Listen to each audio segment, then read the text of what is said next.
Em nome do Pai, do Filho e do Espírito Santo. Amém. Ave Maria, cheia de graça, o Senhor é convosco.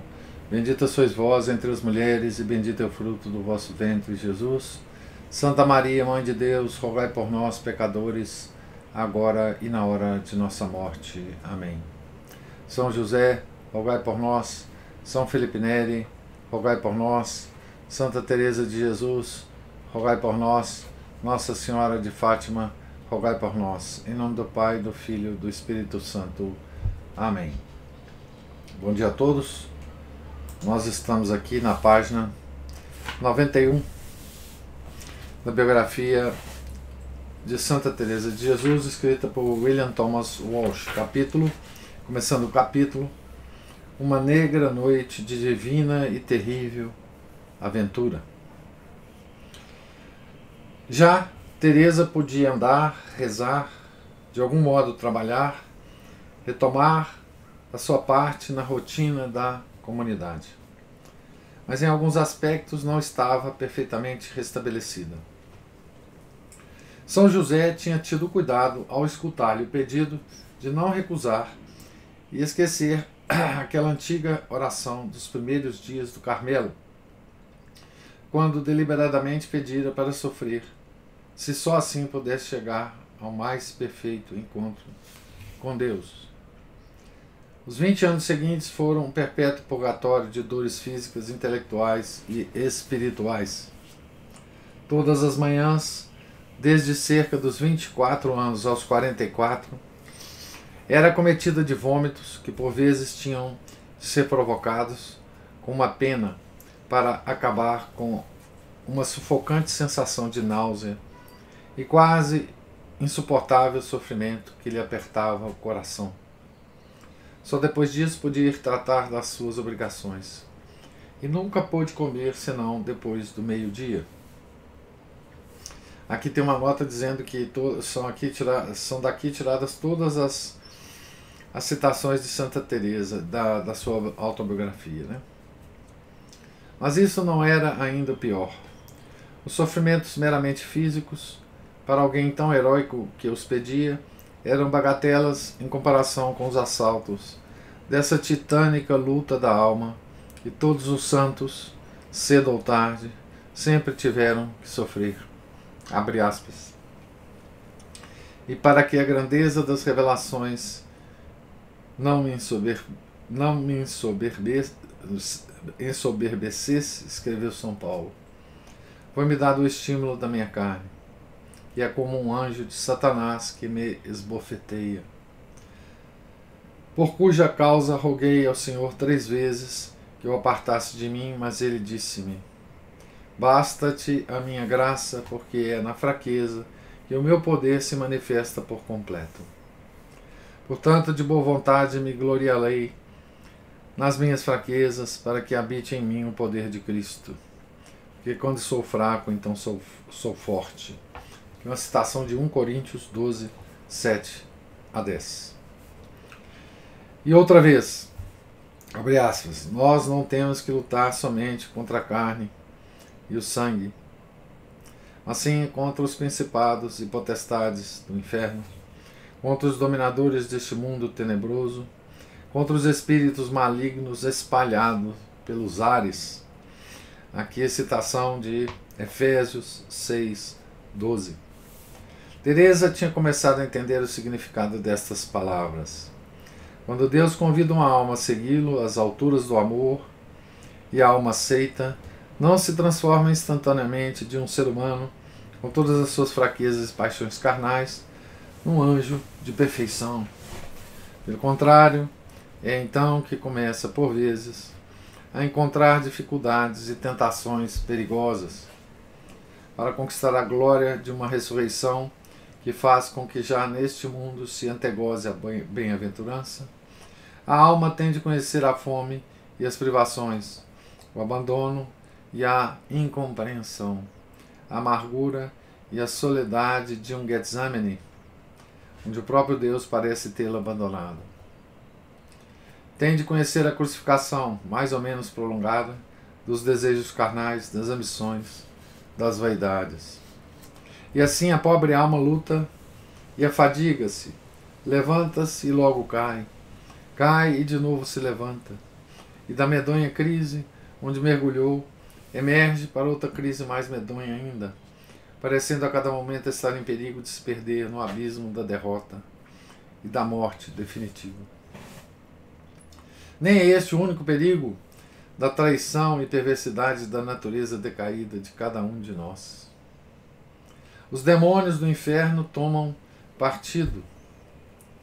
Não é figura retórica, mas a mais sinistra realidade, contra a alma que ousa pretender a dignidade por eles perdida. Descobrem-lhe as fraquezas e aproveitam-se delas, e se isso não dá resultado, gabam-lhe as virtudes, tentando transformá-las em vícios. E em tudo isso, que faz Deus? Pergunta o cético. Como é que, quando a alma se voltou para ele, consente que ela seja tratada tão escandalosamente? Sem dúvida, o Onipotente pode derrubar tudo quanto se opõe às aspirações da alma e ligá-la triunfalmente a si. Mas nisso haveria um elemento de compulsão contra a própria alma. A alma não seria livre e, por conseguinte, não seria semelhante a Deus. Ora, Deus só quer que se una à sua divindade o que lhe for semelhante. Deus não trata as almas como o escultor trata o silencioso mármore. Não esculpe a sua ideia como quem desbasta um material frio. O destino da alma humana não é a segurança morta de um autômato, que é escravidão, mas a viva e alegre liberdade de um ser divino. A sua liberdade consiste na perfeita harmonia da sua vontade com a de Deus. Fora de Deus não há liberdade. A alma pode se recusar a isso. Mas se livremente o aceita, é através do sofrimento que há de progredir no caminho que escolheu, até que tenha sido eliminados todos os fatores que a escravizavam à matéria e ao mal. Abre aspas.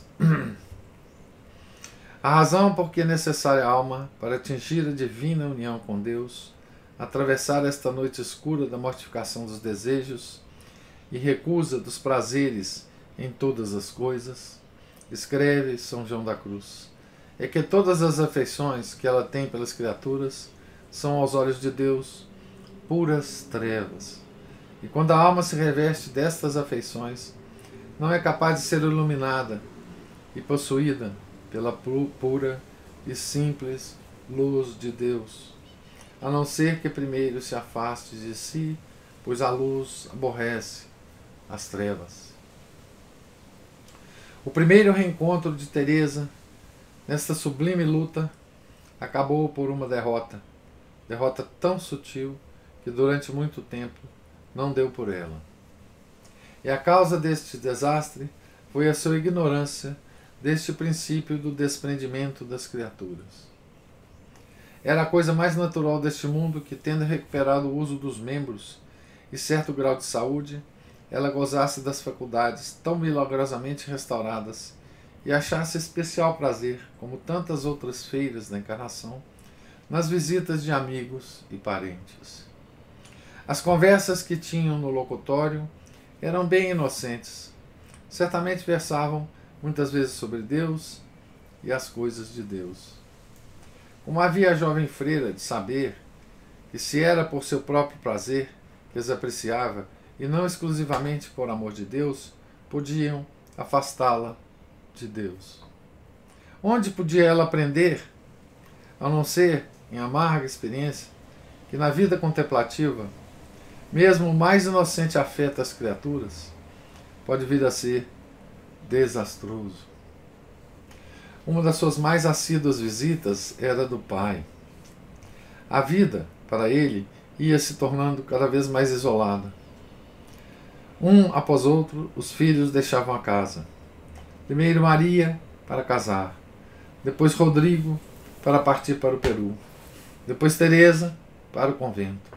Depois mais dois dos rapazes, Antônio e Hernando, para o Novo Mundo. E por fim, por volta de 1540, Pedro, Lorenzo e Jerônimo, igualmente para as Américas. 6 filhos, soldados em perigo diário, que não mais tornaria a ver neste mundo. Costumava ele ir frequentemente ao mosteiro de Santo Tomás, confessar-se ao padre dominicano Frei Vicente Barron. Mas o maior prazer e conforto de sua existência, pode-se dizer sem perigo de errar, era visitar a filha no convento da Encarnação. Tinham com certeza longas conversas sobre coisas da família e sobre os ausentes. E não há dúvida, é a própria Teresa que eu faço saber que falavam muito de Deus e da efêmera vaidade das coisas do mundo. Dom Alonso interessou-se tanto pelo que ela lhe contava dos seus progressos na oração mental, com a ajuda do abecedário, que sentiu o desejo de por sua vez aprender essa arte. Não tardou muito que lutasse corajosamente para subir a escarpada e espinhosa senda que ela lhe indicara e saborear as suas incomparáveis delícias e desolações. No decorrer dos 5 ou 6 anos seguintes, progrediu tanto que começou a espaçar as suas visitas ao convento para poder ter mais tempo para conversar com Deus. Por estranho que pareça, enquanto Teresa o encorajava a progredir na oração sem palavras, elas próprias só pouco a pouco se lhe entregavam, sem o dar a entender ao Pai, até que por fim deixou de todo. Começava a ser vítima das suas amizades. Comecei, de passatempo em passatempo, de vaidade em vaidade, de ocasião em ocasião, a meter-me em grandes perigos e andar com a alma tão estragada em muitas frivolidades, que já tinha vergonha de me tornar a aproximar de Deus em tão particular amizade como é o trato da oração. Contribui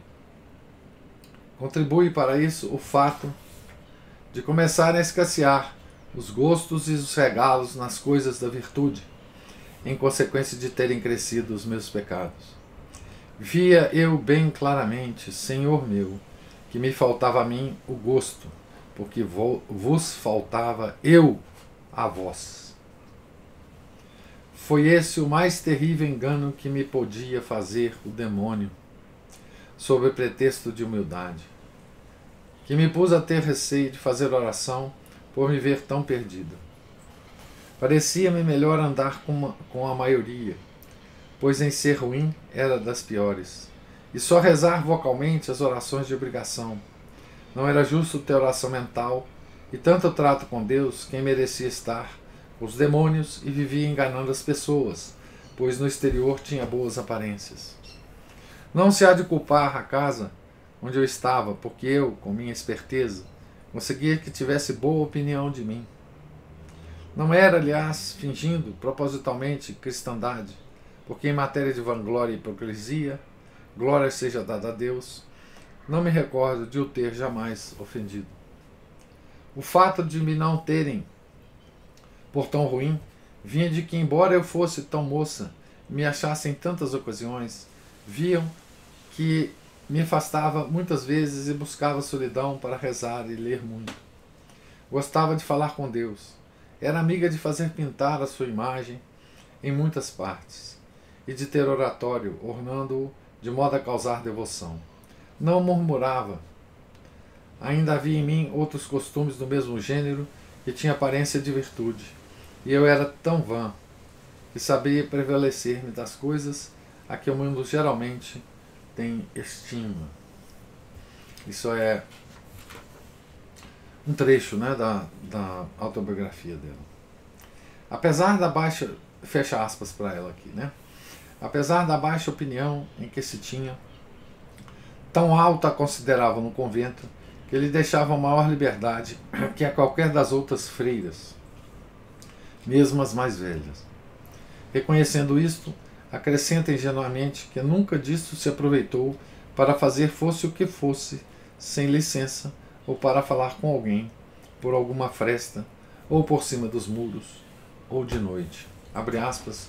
Nunca também falei de tais coisas, pois me teve o Senhor de sua mão. Fecha aspas. O que por algum tempo fez, parece, foi seguir a linha de menor resistência. Deixar-se ir na corrente, cumprir apenas o que tinha de cumprir e nada mais. O perigo disso estava em que, mesmo na vida espiritual, não há imobilidade. Se a alma não avança, recua. Realista e objetiva, como sempre, na análise dos seus atos e emoções, Teresa não se limita a censurar-se. Refere o fato de as religiosas da encarnação não estarem em clausura. Não havia razão certa para que estivessem, pois não tinham feito voto de clausura. E ela apressa-se a acrescentar que aquela não era das casas mais relaxadas, mas ao contrário, tinha boa disciplina e era santificada por muitas que buscavam a perfeição. No entanto, a falta de clausura era uma grave desvantagem para os membros mais espirituais da comunidade. Ainda aqui, ela cai na hipérbole de uma grande humildade. Abre aspas para Santa Teresa. Para mim, que sou má, certamente me teria levado ao inferno se o Senhor, com tantos meios, remédios e particulares dons, não me tiver arrancado a esse risco. Tenho por grandíssimo perigo mosteiro de mulheres com liberdade, mas os considero portas abertas para o caminho do inferno às que quiserem ser ruins, do que remédio para suas fraquezas. Se os pais tomassem o meu conselho, dir-lhes-ia que, se não lhes importa pôr suas filhas em lugar onde estejam, não em caminho de salvação, mas em pior perigo que no mundo, ao menos olhem pelo que toca à sua honra. Prefiram casá-las em condições muito desvantajosas ou tê-las em casa a mantê-las em semelhantes conventos, a menos que tenham muito boas inclinações e praza a Deus que isso lhes baste. Com efeito, no mundo, se uma donzela quiser ser ruim, não poderá dissimular por muito tempo. Aqui, o poderá muitíssimo, conquanto afinal o Senhor o descubra. E não só prejudica a si, senão a todas. E muitas vezes não tem culpa as pobrezinhas, porque seguem os costumes que encontram. É lástima ter como muitas querem afastar-se do mundo, e pensando que vão servir o Senhor e viver preservadas de perigos, se veem a achar em 10 mundos juntos sem saberem como se hão de defender ou remediar, pois a mocidade, a sensualidade e o demônio se unem para as convidar e inclinar a seguir várias coisas que são do mesmo mundo. E este ali é tido por bom, a modo de dizer. Parece-me em parte o caso dos desventurados hereges que querem permanecer na sua seguida e fazer entender a quem lhes diga que vão para mau caminho, que é bom o que seguem. E assim o creem, quando na realidade e no interior não são convencidos. Fecha aspas. Aqui, essa parte é extraordinária, né? É um trecho extraordinário porque a Santa Teresa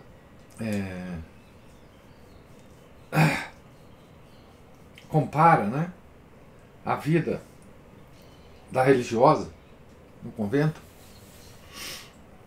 com a vida da moça fora do convento, né? E diz que talvez para certos mosteiros e para certas moças preferível seria se elas ficassem fora, né? Se casassem, não é? Prefiram casá-las em condições muito desvantajosas ou tê-las em casa, a metê-las em semelhantes conventos. Que coisa impressionante, né? E a razão que ela dá é uma razão também extraordinária, né? Porque no mundo, se ela ficar no mundo, a donzela quiser ser ruim, não o poderá dissimular por muito tempo. Aqui o poderá muitíssimo. É uma grande lição, né, sobre a vida religiosa, né? E sobre os perigos da vida religiosa, os perigos de estar em um mosteiro, né? Mas voltando ao texto do autor aqui. Quem assim fala é a Teresa da maturidade. A monja de 26 anos, sentindo uma relativa saúde a correr-lhe de novo pelos membros, era incapaz de uma tal análise do seu estado, porque a tentação que a tinha assaltado era daquelas tentações sutis que atacam aqueles que ultrapassam o perigo da vulgar investida da carne. Quando o inimigo do homem não pode conquistar uma alma através das paixões e das fraquezas, recorre às virtudes. Teresa era afetuosa em extremo. Amava a verdade e odiava a hipocrisia. Então, com grande astúcia, o demônio começou a lembrar-lhe a afeição que os outros tinham por ela e a argumentar que ela tinha obrigação de lhes pagar na mesma moeda. Quando ele assim a tinha enleado em conversas vãs e inúteis, fez-lhe ver que uma pessoa entregue a tais passatempos não tem o direito de pretender procurar a intimidade com Deus na oração mental. Não era senão orgulho e presunção da parte dela.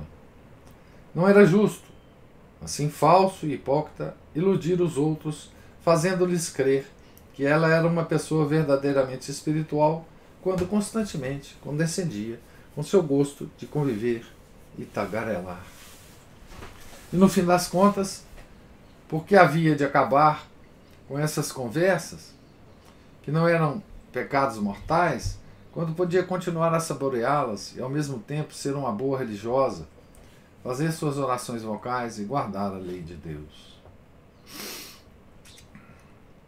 Havia uma velha monja na Encarnação, sua parenta, talvez Dona Joana de la Aguila ou Dona Maria Simbron, que achou que as amizades da jovem convalescente tinham alguns perigos e lhe pediu instantemente que as pusesse de lado.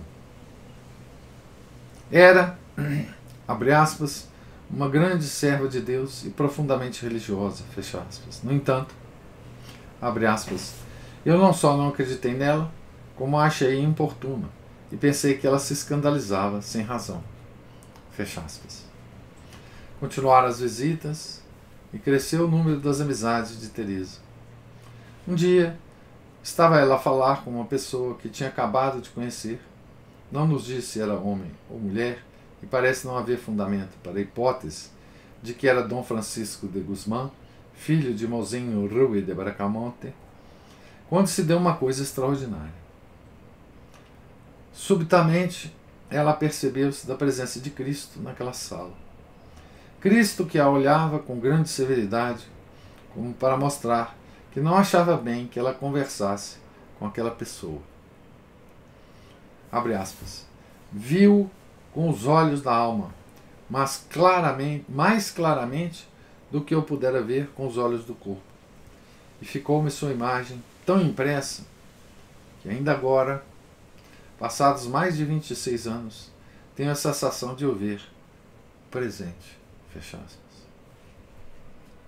Nos dias que se seguiram, ela explicava a si mesma este estado de espírito de tal maneira que, sem pensar, nos deu a prova de que não era nem uma histérica frustrada, nem uma impostura. Tivesse sido a psicopata que alguns céticos tentaram fazer dela, e teria procurado convencer-se a si mesma da realidade do que tinha visto e cada vez mais teria insistido nisso. Tivesse ela sido uma pseudo-mística, e as suas atitudes haviam de tê-lo revelado.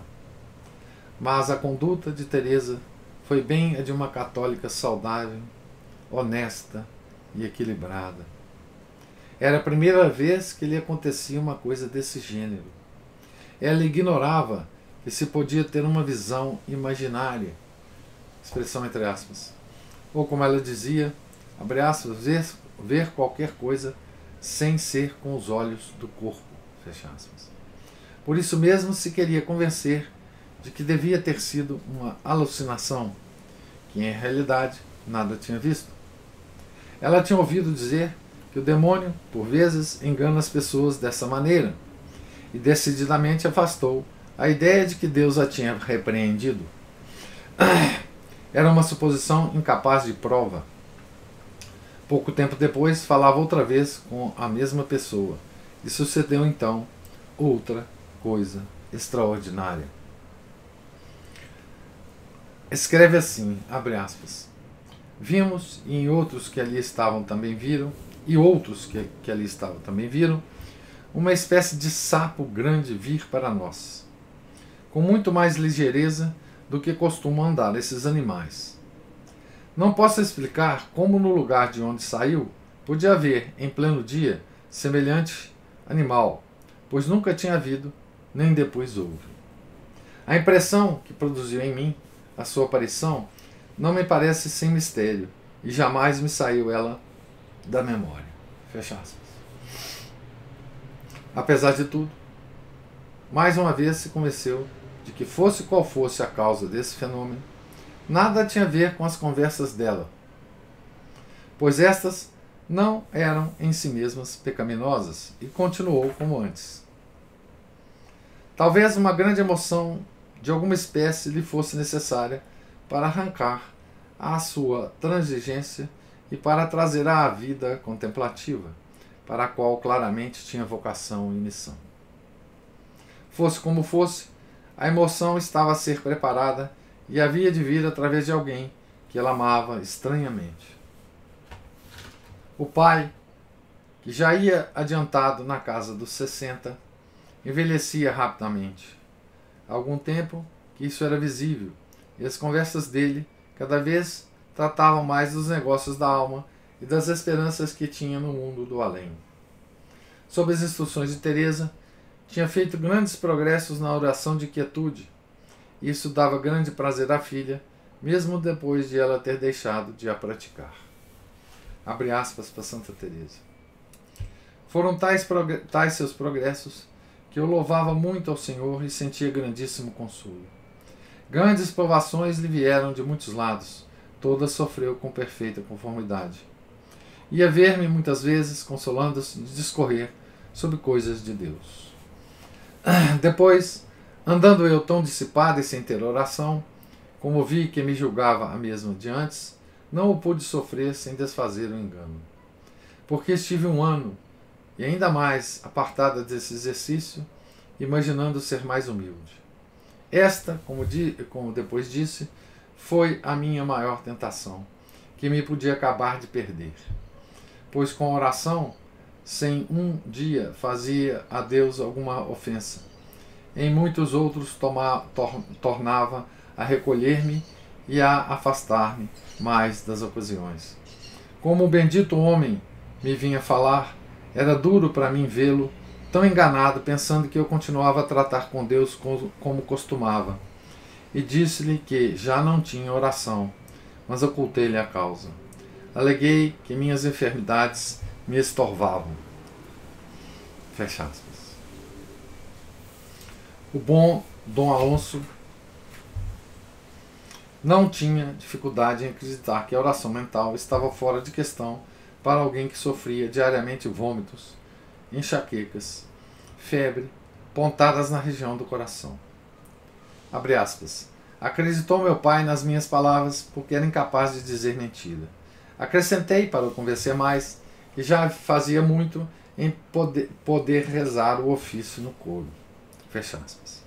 Assim, Dom Alonso continuava a ir ao convento e, com toda a simplicidade de um homem sincero e piedoso, continuava a falar com a filha sobre as meditações que fazia e o resultado delas.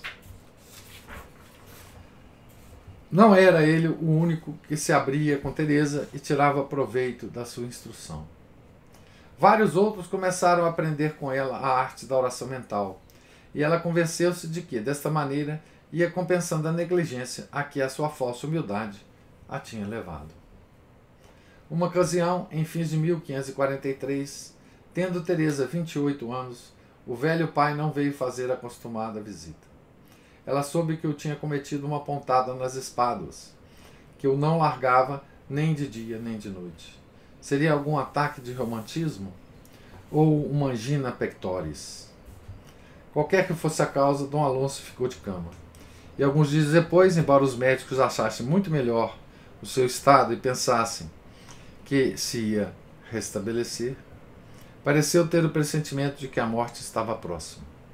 Mandou-se recado à encarnação e Teresa, com autorização da superiora, foi outra vez viver na sombria casa da colina. Com o corpo também torturado de dores e de sofrimento, acorreu à cabeceira do pai para o confortar e consolar.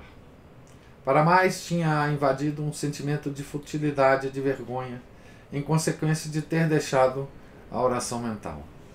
Mas havia muito que fazer naquela casa, e ele entendeu que estava a pagar ao pai, em certa medida, todos os incômodos que tinha tido com ela durante a sua longa doença. Era ele o ser humano a quem ela mais devia querer neste mundo. Perdendo-o, perderia, abre aspas, toda a consolação e alegria, fecha aspas, da sua vida. Quando a dor nas espadas o afligisse mais, ela o encorajaria, lembrando-lhe, como sempre, fora particularmente devoto daquela parte da paixão em que Nosso Senhor vai com a cruz às costas. O momento que Dom Alonso esperava parecia agora iminente. Frei Vicente Barron veio do mosteiro de Santo Tomás para o ouvirem de confissão e lhe dar o viático e a extrema-unção. No mesmo intervalo que se seguiu a ser ungido com santos óleos, o velho cavaleiro pediu que a família se reunisse à sua volta, para ouvir as suas últimas palavras de conselho. Foi uma dessas cenas heróicas que, através das idades, uma e outra vez se repetiam nos lares da Espanha católica. Talvez Maria tivesse vindo de Castelhanos com o marido, talvez também Juan, o mais velho de todos. A maior parte dos outros estavam a milhares de milhas de distância, mas Teresa estava ali, com seu hábito preto e branco, e com ele, com certeza, os mais novos, Agostinho, que tinha 18 anos, e Joana, de 17. Era o dia 21 de dezembro de 1543. O moribundo começou a falar. Tinha chegado ao fim da vida e exortava-os a todos a que atentassem nele e verificassem como tudo no mundo tem o seu termo. Que o encomendasse a Deus e pedissem para ele a misericórdia divina, quando ele já não pudesse pedir por si mesmo, e que servissem sempre a Deus, pois nada mais tinha importância. Na verdade, na extrema ruína daquela hora, pensava ele que, se houvesse de começar outra vez a sua vida, entraria para a mais rigorosa ordem religiosa que encontrasse, e nada faria em todos os seus dias senão louvar e servir a Deus. Disse isso com os olhos rasos d'água. Se ao menos tivesse servido melhor a Deus. Pois agora estava perto de morrer e a todos dava a sua bênção. Depois disso ficou inconsciente e esteve 3 dias em coma ou em delírio. Ao terceiro dia despertou e com o espírito tão lúcido que ficaram todos assombrados. Ajoelharam para fazer as orações habituais. Dom Alonso começou a recitar o credo. No meio do credo, dizendo ele mesmo, expirou, escreveu Teresa. Abre aspas, ficou como um anjo, e bem convencido estou de que o era, por assim dizer, tal a bondade de sua alma e tais as suas disposições. Parecia-me, entretanto, que se me arrancava a alma ao ver que se lhe ia acabando a vida, porque eu o amava muito. Fecha aspas. Era para ela um verdadeiro conforto ouvir dizer de Frei Barron, confessor de seu pai, que não tinha a menor dúvida de que aquele homem bom tinha ido direto ao céu. Teresa apreciou tanto esse dominicano que lhe pediu para ouvir de confissão, e não apenas lhe declarou os seus pecados, ou o que considerava como seus pecados, mas ainda a experiência que fizera da oração mental e os motivos por que a pusera de lado havia 1 ano e meio. Era ele um homem de bom senso, tão inteligente como santo. Não era daqueles confessores bem-intencionados que lhe tinham causado tantos tormentos, aconselhando-a a contentar-se com o mínimo que os seus deveres exigiam, em lugar do heróico esforço para para que ela se sentia chamada por uma voz interior. É possível que ele tenha ido confessá-la no convento da Encarnação depois do enterro do pai. Ou então ela pôde ter tido autorização para ir ao mosteiro de Santo Tomás, onde, ainda hoje, na capela do Cristo da Agonia, os frades mostram uma inscrição. Aqui se confessou Santa Teresa. Fosse como fosse, o certo é que Barron era o diretor espiritual que ela tinha longamente procurado. A sua primeira observação acerca dele é que era muito grand letrado. Ela prezava nos seus confessores a inteligência e o saber acima de todas as outras qualidades e tinha particular receio dos santos estúpidos. Vamos ver o que Santa Teresa fala aqui. Esse dominicano, padre muito virtuoso e temente a Deus, foi-me de grande proveito. Tendo-me confessado a ele, empenhou-se em fazer bem à minha alma e demonstrar-me a perdição em que eu vivia. Fazia-me comungar de 15 em 15 dias, e quando, nas expansões que com ele comecei a ter, me referia à oração, induzia-me a de nenhuma maneira abandoná-la, porquanto não podia ela causar-me senão proveito. Voltei a fazê-la, ainda que sem me tirar das ocasiões, e nunca mais a deixei. Fecha aspas para Santa Teresa. Foi grande felicidade encontrar alguém que tão bem a compreendia e que podia firmar-lhe os pés no caminho das alturas.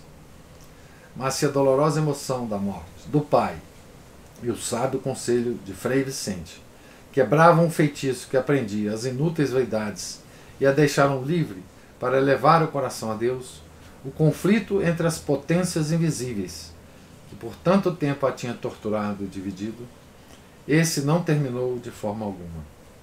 Pelo contrário, a sua vitória sobre si mesma produziu exatamente aquilo que pode esperar qualquer pessoa que conheça, por pouco que seja, esses problemas. Incitou os inimigos da sua alma a novos e mais violentos esforços. Fez começar nova fase de conflito, que pôs à prova a sua resistência no mais alto grau e a lançou num abismo de sofrimento e de perseguição em que, humanamente falando, parecia que mais nada tinha a esperar senão a derrota e o desespero. Então aqui a gente termina o capítulo. Eu alonguei um pouco mais a leitura para a gente terminar, né? Intitulado Uma Negra Noite de Divina e Terrível Aventura. Então, o biógrafo, né? Certamente só um biógrafo muito competente como este consegue tratar essa questão de forma bastante razoável aqui, né? Então, esse tipo de tentação, né? Porque passou Santa Teresa e vai continuar a passar, né? São tentações especialíssimas, né? Que as almas escolhidas são acometidas delas, né? São sutis, são principalmente as espirituais, né? As físicas não tão sutis, né? Mas as espirituais sim, né? E a gente percebe, né? Pela tentação que Santa Teresa teve de se afastar da oração mental, né? O quanto ela significava para Santa Teresa e o quanto ela era instrumento para Santa Teresa de aproximação com Deus, né? A gente pode aquilatar a importância que a oração mental tem no conjunto de orações, né? Nossas, né? No dia a dia, né? E o quanto que a alma caída e a alma em processo de santificação, mesmo que em um mosteiro, né? Ela está completamente ela é alvo completamente fácil para essas tentações do demônio, né? Não há como esconder, né? Nem a nossa condição de queda, nem nos escondermos do demônio, estejamos nós onde estejamos, né? E ele sempre acha uma brecha, né? E curiosamente, só uma nota, né? Que nós falamos ontem da devoção de Santa Teresa São José, né? O autor, ele começa, né, com uma referência a São José. Começa o capítulo com uma referência a São José, né? São José tinha tido cuidado, ao escutar-lhe pedido, de não recusar e esquecer aquela antiga oração dos primeiros dias do Carmelo, quando deliberadamente pedira para sofrer, se só assim pudesse chegar ao mais perfeito encontro com Deus. Então, todos esses sofrimentos, né, São José anotou o pedido dela, né, e promoveu, né, ouviu, né, os seus pedidos, né, e deu a ela, né, os sofrimentos proporcionados à sua santidade, né, para que ela então seguisse no seu caminho até Deus, né? Certo? Eu queria agora então ouvir vocês, se alguém tiver algum tipo de comentário ou observação da leitura desse capítulo. Professor. Sim. Tudo bom? Tudo. Bom, teve uma partezinha aí que eu achei muito interessante sobre essas coisas da vida espiritual. E é sempre aquela coisa que se fala, né? Deus ou as criaturas, né? O tanto que as coisas criadas podem nos afastar de Deus, nos distrair de Deus, né? E que a gente tem que realmente usá-las, como diz Santo Inácio de Loyola, né? Usar como meio, né? Para aquele fim que a gente veio para esse mundo, né? Que louvar, reverenciar, amar, servir a Deus, né? E assim salvar a sua alma. E é muito fácil, né, a gente se distrair com isso. E sem pecado, né, Márcio? Isso aqui é interessante. Como? Sem pecado. Sem pecado, que é mais difícil ainda. É porque as coisas que ela fazia não era pecado. Sim, verdade. Né? Mas estava desviando. Isso, vai aos pouquinhos desviando, ou seja, um pequeno desvio de rota lá na frente, ela vai sair de um lugar completamente diferente daquilo, né, que ela deveria ir. É igual uma navegação aérea, né? Um grau de afastamento da rota aí, uma viagem longa vai pingar no fim do mundo, né? Exatamente. Quer dizer, pecar é um mal, mas o fato de não pecar também pode desviar, né? Sim, ele vai e pode relaxar naquilo, né, que a pessoa vai fazendo, ou seja, não crescer em virtude, né, como ela colocou, não crescer na vida espiritual é retroceder. Né? Daqui para frente só para trás, né? Isso. Exatamente isso, né? E outro ponto tem esse ponto também interessante que tem dessas tentações, essas moções aí do mau espírito, seja, o Santo Inácio também coloca lá nos exercícios dele também, que tem desde esses desvios sutis, essas tentações sutis, as mais grosseiras, né? De acordo com o que vai se afastando vai afastando a pessoa, de acordo com o estado de espírito dela, que é mais favorável a ser submetida ou desviada pelas tentações mais difíceis ou as mais fracas, né? Mas outra coisa que chamou atenção aí foi a vida no mosteiro poder ser perigosa, e a gente, enquanto leigo aqui, a gente vê também que muitas vezes a vida, vamos supor, a vida paroquial, a vida na igreja, ela também é muito perigosa. Quem já atuou, quem atua, sabe disso perfeitamente. Parece que a gente encontra, inclusive, lá dentro, uns embaixadores, uns enviados, né, uns emissários... Do capiroto. Do capiroto, exatamente. Tem aqueles que a gente percebe que são os emissários preferenciais dele. Vamos roubar umas expressões aí da TL, né?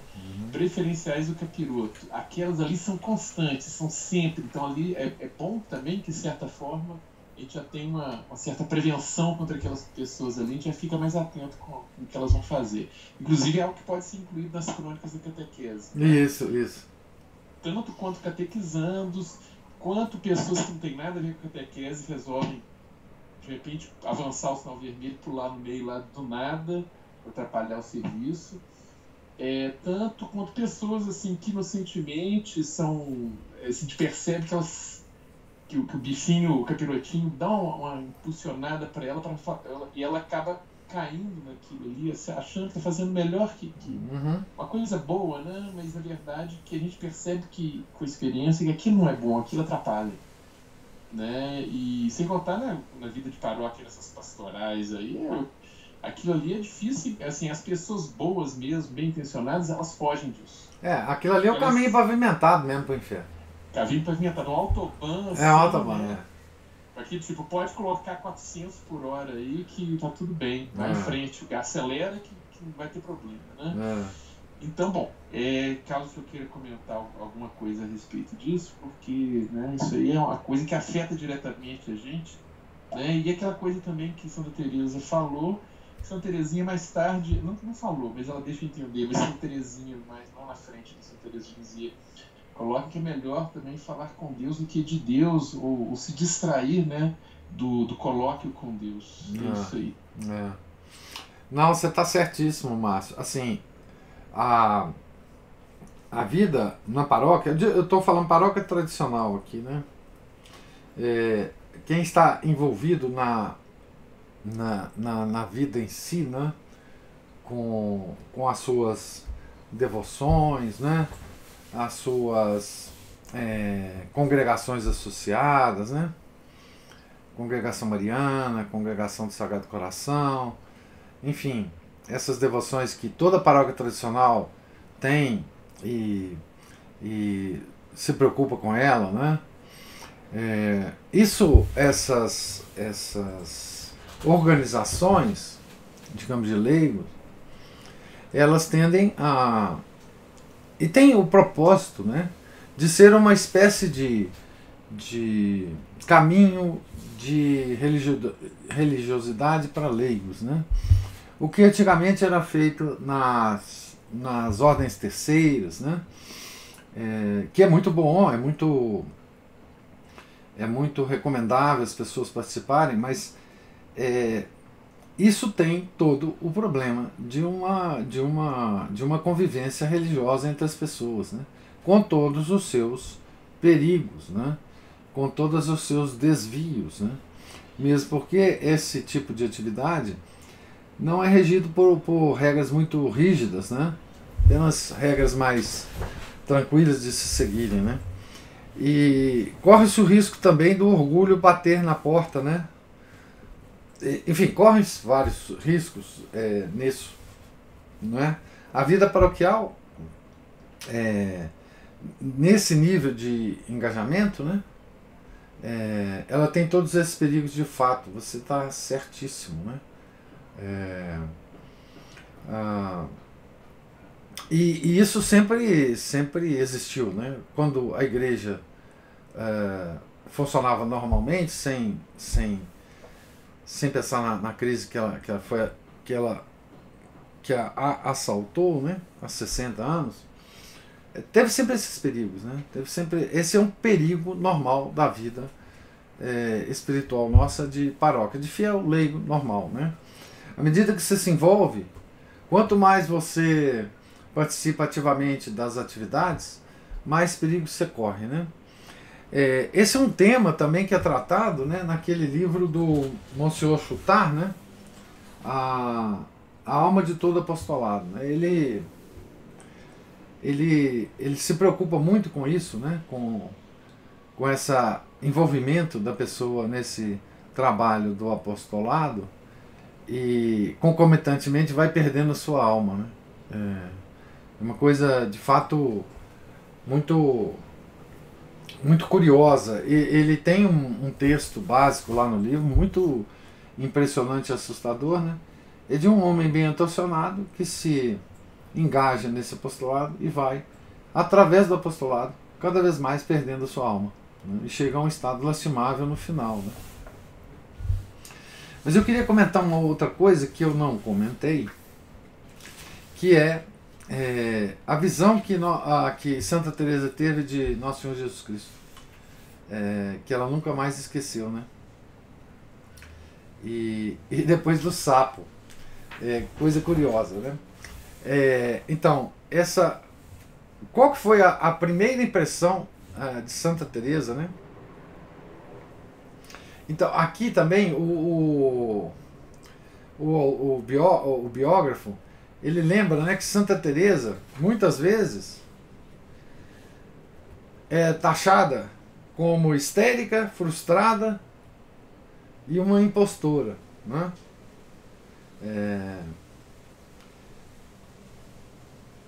Talvez uma psicopata, né? E ele mostra como que foi a reação de Santa Teresa a essa visão, né? Isso é muito interessante.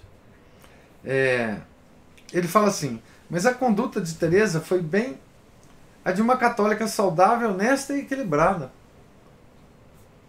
Tá certo? Ou seja, ela se convenceu de que aquilo era uma visão dela, que não tinha a menor importância, uma visão imaginária. Tá certo? Deve ter sido mesmo uma alucinação. Então é claro que ela tinha que chegar a essa conclusão. Qualquer pessoa saudável chegaria a essa conclusão, né? Claro que Cristo não apareceu para mim. Como assim? Eu que imaginei isso, né? E depois, obviamente, o sapo já não era mais para não acreditar, né? Porque o sapo todo mundo viu, né? Mas é muito interessante isso, porque Santa Teresa, ela vai ter esse comportamento prévio durante toda a sua vida, né? De muitas visões e muitos êxtases, etc, etc. Ela nunca acreditou a princípio que aquilo que ela estava vendo fosse realidade, né? Apenas imaginação. E isso é extraordinário, que é a atitude de todo católico. Assim, católico saudável, né? Não esses católicos de hoje que qualquer aparição de qualquer tipo, tá todo mundo acreditando, fazendo vídeo, explicando e não sei mais o que, né? Veja que coisa mais extraordinária, né? Certo? Professor, é interessante bom, qualquer coisa estranha assim, né, que aconteça, a gente tem que ter realmente certo critério mesmo, né? Tem que pensar, assim, eu tô variando, eu tô tendo alguma estação, ou será que é o capiroto que está se fantasiando? Mas ela também tem que levar em consideração, e se for verdade, né? Ou seja, está naquela dúvida saudável, né? O ceticismo do tipo, meio, entre aspas, científico, né? Tipo, é mentira até que se prove verdade. Não, você já tomou o lado da mentira, não abriu as portas para a verdade. Vamos ficar no meio do caminho aqui e tentar ver qual vai ser isso. E até isso me lembra também uma coisa que eu li há pouco tempo de um bispo que providenciou a construção da abadia de São Michel, lá no Monte São Michel, na França, no Normandia, na França. Sim. Que em sonho São Miguel apareceu para ele e pediu para ele construir a abadia, construir uma igreja, né, naquele monte, que era um monte que estava sendo utilizado ainda para ritos pagãos que ainda persistiam na época. E ele achou aquilo muito fantasioso e deixou de lado. Beleza. Aí São Miguel apareceu de novo, zangado com ele, porque ele não levou a sério o que ele falou e insistiu para ele construir a igreja no Monte São Michel. E o bispo, isso é alucinação, isso é coisa do capiroto. Ele não parou para pensar, né, para analisar a coisa. A terceira vez, o São Miguel apareceu, ficou furioso com ele, deu nele uma bronca, falou que era a última vez que ele falava com ele, que aquilo ia ter consequências depois, inclusive, para a população local, porque o paganismo estava voltando ali. E ele meteu o dedo na cabeça dele, assim, deu uma cutucada. E o que aconteceu? Na hora que ele acordou, ele estava com um furo na cabeça, machucado. Aí ele percebeu que era mesmo e providenciou a construção. Ou seja, tem que dar uma avaliada na coisa, né? É, Santa Teresa, claro. com certeza, a princípio ela teve uma atitude, né, como Nossa Senhora, né? O anjo apareceu, ele Peraí, ficou no né? espanto, né? Como Falou, assim, que né? isso? Como assim? Porque o capiroto também é capaz disso. Mas ela não parou ali, ficou aquilo, toda vez eu vou virar as costas para isso, porque, bom, ela tinha de procurar discernir se Pois aquilo era é. verdadeiro ou não. É. Né? Como esse bispo que depois virou Saint Aubert, não Albert, mas Aubert, um bispo lá da Normandia, né? Que ele levou isso a cabo porque finalmente ele aceitou que a Pois é. aparição era verdadeira e fez, e deu certo, tá lá, né? A igreja Aquela coisa lá, maravilhosa, né? lindo, aquilo até hoje. E, bom, foi isso. Mas e são coisas que a gente tem que realmente buscar um discernimento. Porque hoje em dia o povo não tem discernimento, né? Não. Apareceu qualquer capiroto, Qualquer brilhante, coisa lá, Nossa Senhora, né? qualquer coisa. Mas o Márcio, eles têm muitas histórias, né? Por exemplo, a Santa Margarida Maria Alacoque, ela só foi realmente acreditar em tudo que ela estava passando quando ela encontrou um grande confessor que garantiu para ela que aquilo era da parte de Deus. Santa Teresa também vai encontrar. O problema é que esses santos, eles procuram de todas as formas se cercarem das garantias da própria igreja, né? Então, a palavra do diretor espiritual para esse tipo de discernimento é absolutamente fundamental, né, para essas pessoas, porque vem com a autoridade da igreja, né? Então, e assim, porque para o místico é realmente muito confuso o que eles veem e sentem, é realmente muito confuso. Eu imagino que seja muito confuso para eles. Enfim, conjuminarem tudo o que eles estão vendo em transe com tudo o que eles sabem e tudo que eles veem fora do transe, né? E assim, precisa sim de uma autoridade acima deles, né? No caso do bispo, a autoridade foi o próprio São Miguel que deu produziu um buraco na cabeça do bispo. Mas outros santos precisam de fato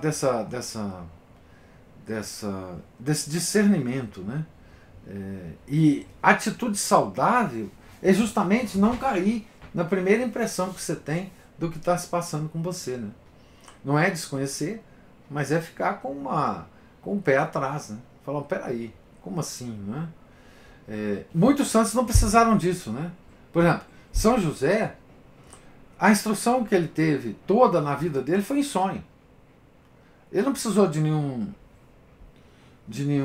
guia espiritual, porque era São José também, né? Para saber o que estava acontecendo com ele, né? Esses são os privilegiados, né? As almas altamente escolhidas. Mas, assim, é curioso esse cuidado que Santa Teresa tinha, né? Essa saúde mental, né? Porque eu imagino que não há nenhuma experiência que põe em risco a saúde mental do que essas experiências místicas, né? Se a pessoa não tiver uma força interior muito grande, ela se desfaz, né, com essas experiências, né? E é muito instrutivo, né, ver esses santos se comportarem, né, dessa maneira, né, diante dessas experiências, né? Outra coisa, professor, muitos dos nossos padres, você falou dos padres que discerniam isso com os santos, que eles não são capazes nem de perceber ou discernir uma atuação demoníaca mesmo, clara, né? Seja das infestações, ou vexações, ou possessões, ou seja lá o que for. Você diz hoje, né? Hoje em dia não, eles não fazem. Eles não fazem curso nenhum, né, no seminário sobre discernimento. Não. Antigamente tinha uma instrução longa sobre discernimento para os padres. Exatamente. E quando encontram essa atuação demoníaca, também, muitos correm disso. Corre. Não foi o caso do Padre Paulo. Não sei se ele já contou alguns casos. Sim, já. Alguns sim. Né? Ele encarou bem, ele é tranquilo nesse ponto. Mas tem padres aí bons que falam assim, padre, você já fez isso? Meu Deus, meu Deus. Deus sai correndo. Não, é isso mesmo. Eles não têm instrução, né, Márcio? Assim, antigamente tinha uma instrução longa sobre discernimento dos espíritos e fenômenos demoníacos, a possibilidade do demônio imitar, né, as obras de Deus, né, e tudo. Mas hoje não existe instrução mais sobre isso, né? Eles sabem sobre Hegel, Kant e Marcuse, Jean-Paul Sartre, mas sobre isso eles não sabem, né? Então a igreja está completamente desprotegida, os fiéis, né? Também, os padres e os fiéis, completamente desprotegidos nesse aspecto. É verdade. Mais alguma observação? Algum comentário? Então, Deus lhes pague a presença, a paciência, os comentários. Tenham todos um santo dia, fiquem com Deus. Nós voltaremos aqui na página, amanhã, se Deus quiser, 109, para continuarmos a leitura. Em nome do Pai, do Filho e do Espírito Santo. Amém. Ave Maria, cheia de graça, o Senhor é convosco. Bendita sois vós entre as mulheres, e bendito é o fruto do vosso ventre, Jesus. Santa Maria, Mãe de Deus, rogai por nós, pecadores, agora e na hora de nossa morte. Amém. São José, rogai por nós. São Felipe Neri, rogai por nós. Santa Teresa de Jesus, rogai por nós. Nossa Senhora de Fátima, rogai por nós. Em nome do Pai, do Filho, do Espírito Santo. Amém.